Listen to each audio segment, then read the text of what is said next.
Good evening, I'm Liz Bishop. Greg is off tonight. Another Common Core issue cropping up. Today marked day 3 of testing for 3rd through 8th graders in the capital region.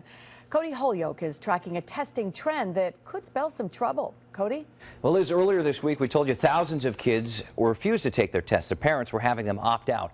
More problematic is the situation brewing right now. Students who started the test on Tuesday are now opting out. So administrators told me today the change of heart could have some serious consequences.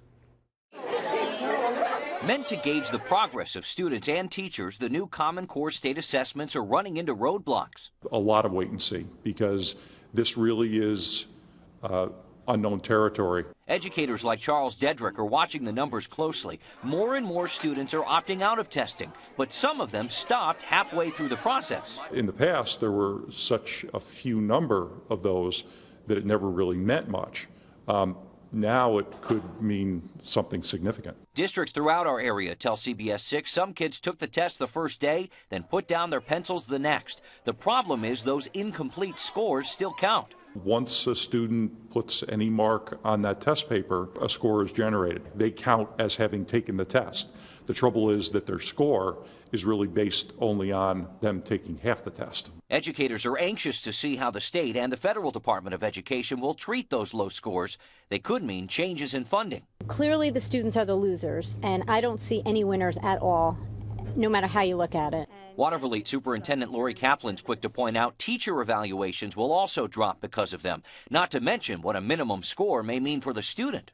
That qualifies a student for AIS, or Academic Intervention Services, which they may not need. So it ties up resources on one end, and it also will fill a slot in their schedule that they may not really need.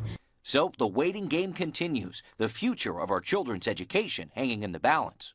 It's become a political and over-publicized game now, where there's money at stake, there's people's profession is at stake. It's no longer about just the student and did they show growth, because that's really what the tests are intended to show.